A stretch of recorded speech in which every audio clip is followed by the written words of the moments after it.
السلام علیکم and welcome to our special show. آپ سن رہے ہیں FM 101.8 سنو گے تو سمجھو گے. جی لسنرس، تو آج میں آپ لوگوں کے لے کے آئی ہوں بھرپور فرمائش پہ ایک بہت ہی اسپیشل گیسٹ کو. آج ہمارے ساتھ موجود ہیں ایک بہت ہی مشہور اور فیمس پرسنالٹی، ایک theatre artist, singer, professional actor اور میمکری آرٹسٹ عمران رشدی صاحب. جی السلام علیکم. وعلیکم السلام. کیسے ہیں آپ سے؟ میں ہمیشہ کی طرح بہت خوبصورت ہوں. آپ کیسی ہیں؟ میں بھی ٹھیک. آپ سب سے پہلے تو اپنا تعارف دیں ہمارے لسنرس کو. جی بالکل، عمران رشدی، جیسا کہ آپ نے بتایا، مجھے اس فیلڈ میں کام کرتے ہوئے تقریباً 28 برس تقریباً ہو چکے ہیں، اور الحمدللہ میں نے ریڈیو، ٹیلی ویژن، تھیٹر اور سکرین، سلور سکرین فلم بھی میں نے کی ہیں. تو بس یہ اسی طرح سفر جاری و ساری ہے. اچھا، تو آپ جب انڈسٹری میں آئے تھے تو آپ کی کیا ایج تھی اس وقت؟ یہ تو آپ نے بڑا عجیب سا سوال کر دیا. یہ صرف خواتین کا مسئلہ نہیں ہے، آج کل ہم مرد بھی اس معاملے میں بڑے کانشیس ہوتے ہیں، لیکن میں پھر بھی آپ کو بتاتا ہوں کہ میری ایج اس وقت تقریباً 20 سال تھی. واو، آپ نے بہت ہی یہ ینگ ایج سے سٹارٹ کیا. تو اس وقت تو کافی مشکلات کا سامنا کرنا پڑتا ہوگا کیونکہ ایک ٹریک نہیں تھا آنے کے لیے. بالکل ایسے ہی. اور بیسیکلی میں ایک سولجر فیملی سے تعلق رکھتا ہوں. میرے فادر، میرے گرینڈ فادر، وہ سب آرمی میں تھے. میرے ہم اثر جو تھے وہ بھی آرمی میں تھے. میں نے بھی سیکنڈ لیفٹیننٹ کے لیے اپلائی کیا تھا، لیکن ڈیورنگ ٹیسٹ جو ہے وہ مجھے ٹائیفائڈ ہوا، اور اس کے بعد 2 چانس ملنے کے باوجود پھر میں اس طرف نہیں گیا. تو اللہ کو شاید یہی منظور تھا کہ میں لیکن وہ بات بھی ہوتی ہے نا کہ جو چیز ہوتی ہے وہ اچھے کے لیے ہوتی ہے. تو آپ کو اس ٹریک کی طرف آنا اللہ تعالیٰ لانا چاہ رہے ہوں گے. تو بس اس طرف ذاتی طور پہ جیسے آپ لوگ اسٹوڈنٹ ہیں اور آپ کا بھی ایک جنون ہے، شوق ہے. تو اسکول کالج لائف میں مجھے بھی ایکٹنگ کرنے کا شوق تھا، ڈراماز میں نے پارٹیسپیٹ کرنا اور سنگنگ اور اس طرح کی چیزیں. تو مجھے بھی یہ اندازہ نہیں تھا کہ آنے والے وقت میں میرا یہ پروفیشن بن جائے گا. تو فیلڈ میں بس ساتھی طور پہ میں آیا. 94 کی بات ہے، آئی تھنک 94 میں یہاں راول پنڈی آرٹس کونسل اس وقت تھا، اب تو پنجاب آرٹس کونسل راول پنڈی ہے. انہوں نے ایک کمپٹیشن کروایا تھا، میوزک کمپٹیشن. اچھا. تو وہ پورے شہر سے، یعنی راول پنڈی اسلام آباد جڑواں شہر ہے، وہاں سے انہوں نے نیو ٹیلنٹ کو وہاں پہ انٹروڈیوس کروایا، اور میں وہ پروگرام دیکھنے کے لیے. تو آپ نے جو سب سے پہلا کام کیا تھا وہ کیا کیا تھا؟ سب سے پہلا کام میں نے ایک محفل نعت تھی، اور وہاں پر میں نے ایک نعت پڑھی تھی، اور وہاں مجھے ایک ہمارے ریڈیو پاکستان اسلام آباد میں ابھی بھی وہ پروڈیوسر ہیں غلام عباس صاحب، وہ بھی اس محفل میں موجود تھے. تو جب وہ پروگرام ختم ہوا تو مجھے انہوں نے کہا کہ جی بیٹا آپ سنگنگ بھی کرتے ہو. تو میں نے کہا جی کام تو میرا سنگنگ کا ہی ہے، بس یہاں تو یہ مجھے زبردستی لے آئے. خیر انہوں نے مجھے اپنا کارڈ دیا کہ یہ میرا کارڈ ہے، تو آپ ریڈیو پاکستان آئیے گا. بس میں ریڈیو پاکستان گیا، اور اس زمانے میں وہ ایک شو کرتے تھے یوتھ شو کے نام سے، میوزیکل شو. تو اس میں ایک کمپٹیشن انہوں نے اناؤنس کیا، اور مختلف پارٹیسپینٹ تھے اس میں. تو اللہ نے عزت دی کہ میں نے اس پروگرام میں پہلی پوزیشن حاصل کی اور ایوارڈ حاصل کیا میں نے. تو یہ میرا آغاز تھا، یہ میرا آغاز تھا ریڈیو سے. اچھا، تو آپ یہ بتائیں کہ آپ نے کون کون سے ایکٹرز کے ساتھ سٹارٹنگ میں کام کیا، اور آپ کے جو بڑے بڑے آرٹسٹ ہیں وہ کون کون سے تھے؟ الحمدللہ مجھے یہ اعزاز ہے کہ میں نے میکسیمم جو ہمارے پاکستان کے فلم انڈسٹری کے اور ٹیلی ویژن کے جو آرٹسٹ ہیں، میں نے ان کے ساتھ کام کیا. عرفان کھوسٹ صاحب، اللہ ان کو زندگی دے، موجود ہیں، ان کے ساتھ کام کیا. ہمارے ایک بہت اچھے آرٹسٹ، اللہ کری کہ رحمت کرے، اس دنیا میں اب نہیں ہے، رنگیلا صاحب، فلم اسٹار رنگیلا، ان کے ساتھ میں نے کام کیا. خیام سرحدی صاحب کے ساتھ میں نے کام کیا، فردوس جمال صاحب کے ساتھ کیا. محمد کبھی خان صاحب ابھی ریسنٹلی ان کی ڈیتھ ہوئی ہے. اور آپ کے جو فیوریٹ ٹیچر رہے ہیں وہ کون سے تھے؟ جہاں تک ٹیچر کی بات ہے تو وہ تو انسان، میں سمجھتا ہوں میں آج بھی سیکھ رہا ہوں، کیونکہ اس میں آپ یہ کبھی بھی نہیں کہہ سکتے کہ نو آئی ایم پرفیکٹ. یہ مسلسل سیکھتے رہنے کا کام ہے. لیکن آپ ہر جگہ کچھ نہ کچھ سیکھ رہے ہوتے ہیں، اور سیکھنے کے لیے ضروری نہیں ہوتا کہ آپ کسی ٹیچر، زندگی آپ ایک لرننگ پروسیس میں ایسا ہی ہے. لیکن میں نے بیسک جو میری انسپائریشن تھی یا جن سے میں نے سیکھا، کیونکہ ہمارے زمانے میں اس وقت سلور سکرین کا دور تھا، لوگ سینماز پہ فلمز ہوتی تھیں، اور یہی ایک تھا میڈیم کا جس سے آپ کچھ سیکھتے تھے. تو وہ فلمز دیکھ کے اس میں ہمارے ایک بڑے اچھے آرٹسٹ منور ظریف صاحب، جن کو شہنشاہ ظرافت کہا جاتا ہے، اور میں سمجھتا ہوں آج اگر دنیا میں کامیڈی ہو رہی ہے تو وہ انہی کی وجہ سے، کیونکہ وہ اس کے ٹرینڈ سیٹر ہیں. تو ان سے میں نے انسپائریشن لی بیسک. اور اب بھی جب بھی کہیں مجھے لگتا ہے کہ یہاں میں پھنس گیا ہوں تو میں ان کی کوئی نہ کوئی پرانی مووی دیکھتا ہوں اور پھر مجھے ایک گائیڈ لائن ملتی ہے کہ اچھا اس کام کو ایسے کرنا. آپ کے استاد روحانی استاد بھی کہہ سکتے ہیں. بالکل ایسا ہی ہے. تو آپ کی جو 4 جانرز ہوتے ہیں بیسکلی ہمارے پاس، ریڈیو، تھیٹر، ٹیلی ویژن، تو اس میں آپ کو سب سے فیوریٹ کون سا رہا ہے اور آپ کی ایکسپرٹیز جو ہیں وہ کس میں سب سے زیادہ ہے؟ دیکھیں اس میں اگر آپ سب سے مشکل میڈیم کہیں نا تو وہ آپ کا تھیٹر ہے. کیونکہ تھیٹر میں آپ کے پاس ری ٹیک کی گنجائش نہیں ہے. یعنی آپ نے لائیو پرفارم کرنا ہے. آپ نے اچھا کیا ہے تو کلیپ ہو جائے گی اور اگر آپ نے برا کیا ہے تو آپ وہیں پہ ہوٹ بھی ہو جائیں گے. تو آڈینس آپ کو فیڈ بیک ساتھ ساتھ دیتی ہے اسی وقت اس پہ مطلب کوئی غلطی کی گنجائش نہیں ہوتی. اور جہاں تک بات ہے کمفرٹیبل ہونے کی تو ریڈیو مائی فیوریٹ. یعنی ریڈیو میں یہ ہے کہ آپ ریڈیو جو ہے نا وہ آپ کو بولنے کا انداز سکھاتا ہے. اور ریڈیو کرنے والے لوگ جو ہیں وہ پھر آگے کسی بھی فیلڈ میں مار نہیں کھاتے چونکہ انہیں بولنے کا طریقہ آ جاتا ہے. اور سب سے بڑی بات یہ ہے کہ وہ لفظوں سے ایکسپریشن جو ہے وہ دینے کے ماسٹر ہوتے ہیں. یعنی اب ریڈیو پہ اگر آپ فیچر کر رہے ہیں تو اگر آپ نے دکھ کا تاثر دینا ہے تو وہ بھی آپ نے بول کے بتانا ہے. آپ نے خوشی کا تاثر دینا ہے تو بھی لفظوں سے آپ بیان. تو میں یہ سمجھتا ہوں کہ ریڈیو جو ہے وہ آپ کا بہت ضروری ہے. اور اگر اس فیلڈ میں آپ آنا چاہیں تو میں سمجھتا ہوں کہ ریڈیو کرنا بہت ضروری ہے آپ کے لیے. آج کل کی جنریشن میں تو ریڈیو کا ذرا رجحان کم ہو گیا. پہلے بہت زیادہ ہوتا تھا کیونکہ اب آپ دیکھنا ہوگا کہ فونز اور ٹیلی ویژن میں زیادہ آ گیا. ایسا ہی. تو پہلے کے زمانے میں ریڈیوز زیادہ ہوتے تھے. اس وقت تھا ہی ریڈیو. اور مجھے اچھی طرح یاد ہے ہمارے گھر میں ایک ریڈیو ہوا کرتا تھا. اس میں 6 بیٹریز یعنی وہ جو سیل ہوتے ہیں وہ ڈلتے تھے. اور رات کو ایک پروگرام چلتا تھا تعمیل ارشاد. تو اس میں جو پرانے گانے ہوتے ہیں وہ بجتے تھے لگتے تھے. اس میں انڈین میوزک جو تھا وہ بھی ہم سنتے تھے, پاکستانی بھی سنتے تھے. آپ کا فیوریٹ سنگر کون ہے؟ میرے فیوریٹ سنگر اللہ غنی کی رحمت کرے پاکستان کے بہت بڑے لیجنڈری سنگر احمد رشدی صاحب. جی سب مشہور زمانے سب جانتے ہیں. جی ہاں وہ میرے اور ان کے آج بھی اس جنریشن کو بھی کم از کم ان کا یہ سانگ تو میں سمجھتا ہوں یاد ہی ہوگا, کوکو کورینا. آپ ذرا 2 بول اگر سنا دیں تو کیا بات ہے. جی بالکل. میرے خیالوں پہ چھائی ہے ایک صورت مت والی سی, نازک سی شرمیلی سی, معصوم سی بھولی بھالی سی, رہتی ہے وہ دور کہیں عطا پتہ معلوم نہیں.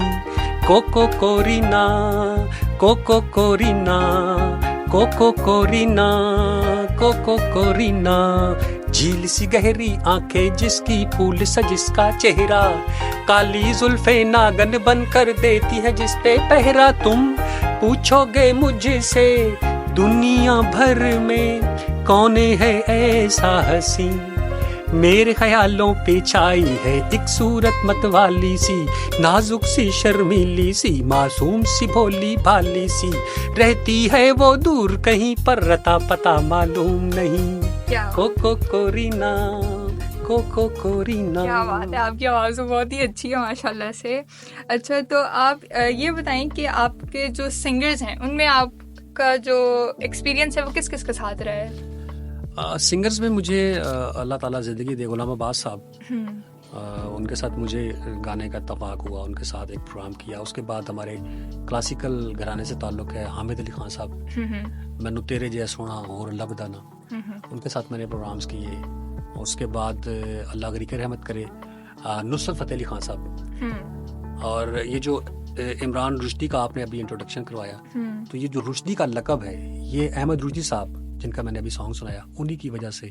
نصرت فتح علی خان صاحب نے جب مجھے فرسٹ ٹائم سنا تھا تو I was in college life maybe second year, تو اس وقت جب مجھے انہوں نے سنا تو انہوں نے مجھے کہا کہ آپ اپنے نام کے ساتھ یہ رشدی لگائیے کیونکہ آپ کی آواز میں رشدیت ہے. انہوں نے آپ کو بیسیکلی آپ کا نام انہوں نے بخشا, میرا یہ رشدی کا لقب مجھے انہوں نے دیا اور یہ میرے لیے بڑے آنر کی بات ہے. اور یہ سوال ہے کہ آپ تو کافی پہلے سے کام کر رہے ہیں, تو تھیٹر پہلے پاکستان میں بڑا عروج پہ تھا, تو اب کیا وجہ ہے کہ اس کے ڈاؤن فال کیوں پاکستان نے فیس کیا؟ یہ بہت اچھا سوال آپ نے کیا ہے, اور میں جو ہماری یوتھ ہمیں سن رہی ہے, مجھے سن رہی ہے بالخصوص, میں ان سے بھی یہ کہنا چاہوں گا. اسی سے ریلیونٹ ایک اور بات بھی میں ساتھ ایڈ کر لوں گا کہ سوشل میڈیا کے حوالے سے بھی آج کل بہت ساری چیزیں جو ہیں ہمارے یہاں تھوڑا سا ایک چیز کا جو ہے نا وہ فقدان اس لیے میں کہتا ہوں ہو گیا ہے کہ پازیٹیوٹی بہت کم رہ گئی ہے. اب کچھ بھی آپ نیگیٹو جب کرتے ہیں نا تو وہ فوراً بوسٹ ہوتا ہے, اس کو فوراً لوگ پسند ہی نیگیٹو چیزوں کو ٹھیک ہے, آج کل کر رہی ہوتی تو بڑی عجیب جس بھی چیزیں آپ دیکھتے ہیں. پھر اب جو اس وقت ہماری یوتھ ہے وہ ایک ایسے ڈگر پہ چل پڑی ہے کہ انہیں فالوورز کی ضرورت ہے, انہیں لائکس کی ضرورت ہے, یہ نہیں دیکھنا کہ وہ کس چیز پہ اپنے فالوورز بڑھا رہے ہیں, ان کا کانٹینٹ کیا ہے, ان کا کانٹینٹ کیا ہے. تو بنیادی طور پہ پہلے دور میں اور آج کے دور میں یہی ڈفرینٹ ہے کہ اس وقت اچھے کانٹینٹ ہوتے تھے, اسکرپٹ اچھا ہوتا تھا, رائٹر اچھے تھے, ڈائریکٹر اچھے تھے, آرٹسٹ بہت محنت کرتے تھے. اب یہ چیزیں جو ہیں یہ ناپید ہو گئی, دیکھنے میں بہت کم ہے. اب تو ریٹنگز کے لیے ہر چیز جو ہے ہوتی ہے. بالکل ایسا ہی ہے. پہلے اپنے کانٹینٹ پہ وہ لوگ زیادہ محنت کرتے تھے. اچھا, تو آپ یہ بتائیں کہ ابھی جس اسٹیج پر آپ ہیں کیا آپ اس سے سیٹسفائی ہیں یا آپ کی ڈریم لائف کوئی اور تھی؟ الحمدللہ میں I am fully satisfied with my life, with my profession. لیکن میں ایک چیز ضرور کہوں گا کہ پروردگار جو کرتا ہے وہ بہتر ہوتا ہے. ہم لوگ اکثر اس میں بے صبری کا مظاہرہ کرتے ہیں اور ہم لوگ کہتے ہیں کہ نہیں ہمارے گولز کچھ اور تھے اور ہم کسی اور طرف چل پڑے, لیکن ہوتا وہی ہے جو میرے اللہ کو منظور ہوتا ہے. میری پوری فیملی جو ہے وہ ایک سولجر فیملی ہے. میرے دادا, میرے والد, میرے ہم اثر. میں نے بھی اپلائی کیا لیکن انفارچونیٹلی میں نہیں جا سکا اس طرف. تو میں سمجھتا ہوں کہ میرے لیے میرے رب نے اسی فیلڈ میں نام بھی لکھا تھا, شہرت بھی لکھی تھی, کامیابیاں بھی لکھی تھی. وہ کہتے ہیں جو چیز ہوتی ہے وہ اچھے کے لیے ہوتی ہے. اور الحمدللہ میں اپنا پورا گھر, میری کوئی اور جاب نہیں ہے, کوئی اور سلسلہ نہیں ہے, اسی شوبز سے اللہ نے عزت بھی دی. بچوں کی اچھی ایجوکیشن, گھر کا سارا معاملہ اللہ اسی کام سے چلاتا ہے اور چل رہا ہے, اور میں بہت مطمئن ہوں, خوش ہوں. یہ تو بہت اچھی بات ہے. ایک اور چیز بتائیں کہ آپ نے پوری جرنی میں اپنے بہت سارے فینس بنائے ہوں گے, بہت لوگوں سے آپ انسپائر ہوئے ہوں گے, تو آپ کا کوئی ایسا فین مومنٹ جو آپ کو آج تک یاد رہ گیا ہو؟ جی ہاں بالکل. اب فینس بھی بڑے مطلب عجیب محبتوں کا اظہار کرتے ہیں. ایک دفعہ میں ایک شہر میں گیا, میں فرسٹ ٹائم ہی وہاں پہ گیا تھا. تو اس زمانے میں میرا ایک ٹیلی ویژن سے پلے آن ایئر تھا, الاؤ کے نام سے وہ پلے تھا. اس میں نے ایک گدھا گاڑی کے اس کے چلانے والے کا ایک میرا کریکٹر تھا. شبیر جان صاحب کا میں بیٹا بنا ہوا ہوتا ہوں. وہ بندہ مجھے ملا وہاں پہ, تو مجھے کہنے لگا سر وہ آپ وہی ہیں نا وہ جو وہ گدھا گاڑی کے ساتھ ہوتے ہیں. میں نے کہا یار گدھا گاڑی کے ساتھ میں نہیں ہوتا, وہ میرا ایک کریکٹر تھا. کہتے ہیں ہاں نہیں بالکل مجھے اچھا لگا ہے. تو سر ایک سیلفی. تو میں کھڑا ہو گیا, میں نے کہا شاید وہ سیلفی میرے ساتھ بنانا چاہ رہے ہیں. تو انہوں نے موبائل مجھے تھماتے ہوئے کہا کہ نہیں سر آپ یہ ہم دونوں کی ایک پکچر بنا دیں. تو اس طرح کے بڑے سین ہوتے ہیں, آپ بعض کا بڑے حیران پریشان ہو جاتے ہیں اپنی محبت کا. میں یہ سمجھ رہا تھا کہ شاید وہ مجھے کہہ رہے ہیں کہ میرے ساتھ سیلفی بنوانے. وہ انہوں نے مجھے فون دیا, اب ان کو نہیں پتا کہ پکچر بنائی ہے سیلفی. سر ایک سیلفی ہماری بنا دیں. تو میں نے اسی میں پکچر بنائی. تو سر آپ یہ بتائیں کہ اس پوری جرنی میں آپ کو کتنے ایوارڈز حاصل ہوئے اور کیا کیا اعزاز آپ کو مل چکے ہیں ابھی تک؟ الحمدللہ سب سے بڑا ایوارڈ تو جو ہے وہ جو لوگوں کی محبت ہے, جو ان کی دعائیں ہیں, اور جو ان کی جسے کہتے ہیں کہ ایک تعریف ہوتی ہے یا جو کلیپ کرتے ہیں. لیکن میں نے الحمدللہ ریڈیو پاکستان سے 99 میں میں نے بیسٹ سنگر کا ایوارڈ ون کیا, ٹرافی لی. اس کے بعد میں نے 2000 میں جب ایکٹنگ کی طرف میں آیا تو میرا جو کیریئر کا پہلا پلے تھا وہ آل پاکستان کونسلز کا ایک فیسٹیول تھا جس میں پاکستان کی تمام آرٹس کونسل نے پارٹیسپیٹ کیا تھا, اور نیئر اباؤٹ 350 آرٹسٹ جو تھے وہ اس میں پارٹیسپینٹ تھے. تو وہ میرے کیریئر کا پہلا پلے تھا, اور الحمدللہ میں نے اس میں بیسٹ ایکٹر کا ایوارڈ لیا Pakistan national council of the art سے, اور مطلب ٹل ناؤ ابھی تک وہ ریکارڈ بیٹ نہیں ہو چکا.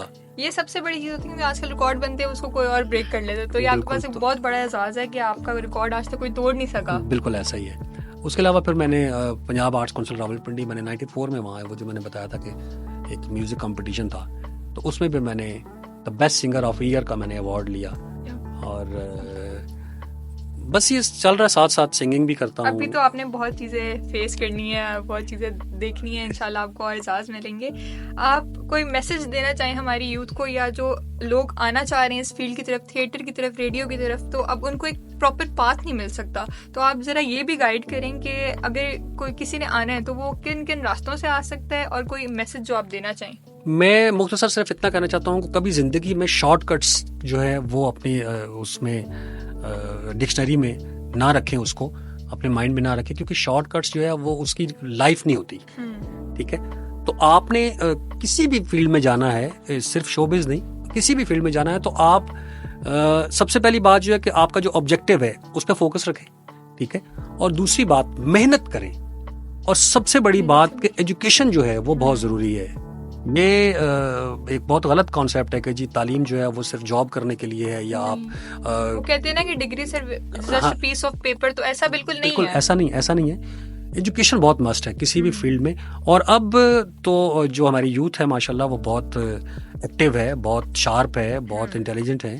اور میں سمجھتا ہوں کہ جو اس سے پہلے جن لوگوں نے جو کیا ہے وہ ان سے بہت اچھا کر سکتے ہیں، بشرطے کہ ان کا جو آبجیکٹو ہے وہ کلیئر ہونا چاہیے، اور ان کو پتہ ہونا چاہیے کہ ہم نے آج کل کی تو یوتھ کے پاس اتنی فیسلٹیز ہیں، آپ کے زمانے میں تو یہ سب پرووائڈ نہیں کیا جاتا تھا. آپ بلیو کریں کہ ہمارے زمانے میں جب یہ میوزک یا سانگز ریکارڈ ہوتے تھے تو وہ اس میں ری ٹیک کا مارجن نہیں ہوتا تھا. یعنی 200 لوگوں کا جو ہے آرکیسٹرا بجانے والے، وہ وائلن بجانے والے 100 لوگ بیٹھے ہوئے ہیں، اس طرف گٹار والے بیٹھے ہوئے ہیں، پھر ہارمونیم ہے، پھر اس میں ایکارڈینز ہے، اور مختلف فلوٹ ہے. تو یہ ایک پورا پینل ہوتا تھا. ٹھیک ہے، اب تو ہر چیز کمپیوٹرائز ہے. آپ کے فنگر ٹپس پہ آپ کے پاس ری ٹیک کا چانس ہے اگر آپ ایک کام نہیں کر پا رہے. مطلب میں نے اب جو اس وقت میوزک ہو رہا ہے، میں نے دیکھا ہے کہ عام بولنے میں اگر آپ اس شخص کو سن لیں تو آپ کو شاید اس کی بات کرنے ہوتے بھی آواز جو ہے وہ اتنی انسپائر نہ کرے، لیکن اس میں ایسے ایفیکٹس لگ کے اس کی آواز ایسی بن جاتی ہے کہ آپ کہتے ہیں کہ کیا بات ہے. لیکن آٹو ٹیون آگے پہلے کے تو ان کے پاس آٹو ٹیون نہیں تھا، آواز ہی تھی. وہ جو تھا وہ ریئل تھا.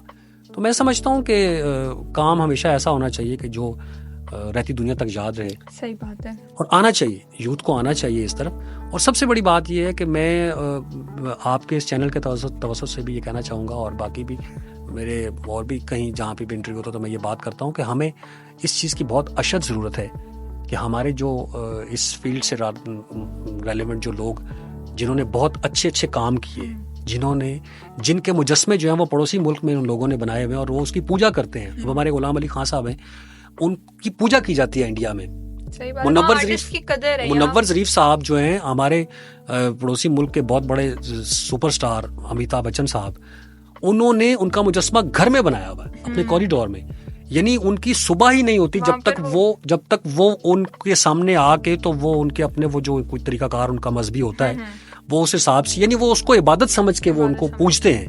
لیکن ہمارے یہاں انفارچونیٹلی یہ آرٹسٹ کی قدر نہیں ہے، اور مطلب اس طرح کی پروموشن نہیں ہے. ہماری یوتھ کو یہی نہیں پتا مہدی حسن کون ہے، مجیب عالم کون ہے، مسعود رانا کون ہے، اے نیئر کون ہے، ایس بی جان کون ہے. ٹھیک ہے، اور مالا بیگم کون ہے. مطلب ہمارے جو آرٹسٹ ہیں جنہوں نے ایک نام کمایا ہے، جنہوں نے پاکستان کا نام روشن کیا، کوئی جانتا ہی نہیں ہے. اس کی وجہ یہ ہے کہ کوئی ادارہ، اور بالخصوص میں یہ سمجھتا ہوں کہ ریڈیو پاکستان یا پاکستان ٹیلی ویژن ہو یا اور بھی جتنے چینلز ہیں، ان کو یہ چاہیے کہ جب ایسے لوگوں کی کوئی اینیورسری آئے تو اس کو نہ صرف ان کو ٹائم دیا جائے بلکہ اس کے اوپر پروگرامز کیے جائیں تاکہ یوتھ کو پتہ لگے کہ ہمارے جو اس کام سے ریلیونٹ لوگ تھے انہوں نے کیا کیا کیا ہے. تو اسی کے ساتھ ہم اپنے شو کو اختتام کی طرف لے کے جاتے ہیں. سر بہت شکریہ، آپ آئے، آپ نے ہمیں آنر بخشا، آپ کا بہت تھینک یو. آپ کیا کہنا چاہیں گے؟ میں یہی کہنا چاہوں گا کہ اللہ تعالیٰ آپ کو، آپ کے اس چینل کو دن دگنی رات چگنی ترقی عطا فرمائے. FM 101.8 جو ہے وہ اسی طرح مہکتا چہکتا رہے. اور مجھے سب سے بڑی جو اچھی بات لگی کہ آپ کا جو سلوگن ہے وہ بہت کمال ہے کہ سنو گے تو سمجھو گے. تو تمام لسنر سے میں یہی کہوں گا کہ یہ سنتے رہیے. آپ بھی سنیں گے تو سیکھیں گے اور سمجھیں گے. اور زندگی میں جو سنتا نہیں ہے وہ سمجھتا نہیں ہے، اور جو سمجھتا نہیں ہے وہ کچھ نہیں کر پاتا. بہت شکریہ. تو لسنرز، امید کرتی ہوں آپ کو ہمارا آج کا شو بہت ہی پسند آیا ہوگا. ہم ملتے ہیں آپ سے ایک نئی ایپیسوڈ میں، ایک نیو گیسٹ کے ساتھ، نئی پرسنالٹی کے ساتھ. اپنا بہت ہی خیال رکھیے گا. اللہ حافظ.